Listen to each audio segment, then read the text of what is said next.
मानसिकता तय करते हुए एमिली और उसके दोस्तों के पास एक डरावने अस्पताल के समीप एक तूफानी रात थी।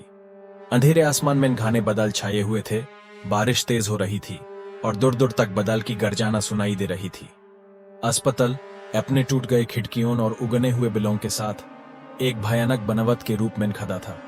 एमिली और उसके दोस्तों ने अस्पताल में प्रवेश किया, सिर्फ उनके टॉर्च के धीमे प्रकाश के सहारे। अंदर का माहौल बिल्कुल काला था, जहां छाए हुए प्रतीक्षा उनकी दृष्टि को धकेला कर रही थी। उनके कदमों की गूंज मुरझे हुए हॉलवेज में फैलती थी। एक भूली हुई कमरे में उन्होंने रोगियों पर की गई खूंखार प्रयोगों की पुरानी चिकित्सा रिकॉर्ड्स पाई। कमरा फटा हुआ कागजों और लोहे की पुरानी चिकित्सा सामग्री से भरा था।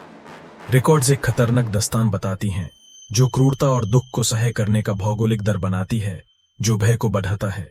अस्पताल में नजीब सिसकियों का शोर मच रहा है, जो बढ़ते जा रहे हैं। सिसकियां ऐसा लग रही हैं जैसे कल के दुखी करोड़ों की पुकार हो। ये दिन प्रतिदिन अशांत हो रही हैं, जिसे समूह को असही बना रही है। अस्पताल का भारी दरवाजा उनके पीछे से तेज आवाज से बंद हो गया, उन्हें अंदर बंद कर दिया। दरवाजे की इतनी जल्दी बंद हो जाना अनजान और भयानक था। ये उनको बाहर से अलग कर दिया, उनका भय बढ़ा दिया। एमिली के दोस्तों एक एक करके गायब होने लगते हैं, जिसे वो डर से व्याकुल हो जाती हैं। हर गायब होने के साथ एक भयानक अनुभव होता है, जिसे एक भयंकर विच्छेद और एक अचानक अभाव के रूप में व्यक्त किया गया है।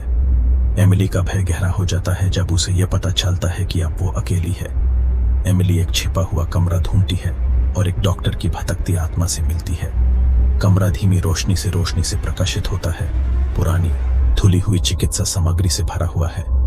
डॉक्टर की भटकती आत्मा का प्रभाव भारी है और उसका डरावना मुस्कुराहट एमिली की हड्डियों में कंपकंपाहट भर देता है। एमिली भटकती आत्मा से सामना करती है, अपने अंदर नए हौसले की खोज में। एमिली अपनी जगह पर खड़ी होती है, भयानक अस्पताल के भय से सामना करने का निश्चय लेकर। कमरे में तनाव गूंजता है जब वो उस भयंकर प्राणी से चुनौती देती है। एमिली डॉक्टर से सामना करते समय अस्पताल कंप रहा है और भटकते हुए हाथ उनका पकड़ छोटे हैं। अस्पताल इस प्रभावित होने लगता है, दीवार हिलने लगती है और माहौल में परिवर्तन होता है। डॉक्टर का होल्ड एमिली पर कमजोर होता है। एमिली अपने भयानक अनुभव को पार करके बच जाती है, हमेशा के लिए परिवर्तित होकर। एमिली का बचाव आराम से किया गया है, लेकिन वो जानती है कि वो कभी भी वैसी नहीं रहेगी। अस्पताल अपने अंदर के गहरे राज के साथ एक भयानक मूर्ति के रूप में खड़ा है, जो उसके अगले शिकार का इंतजार कर रहा है।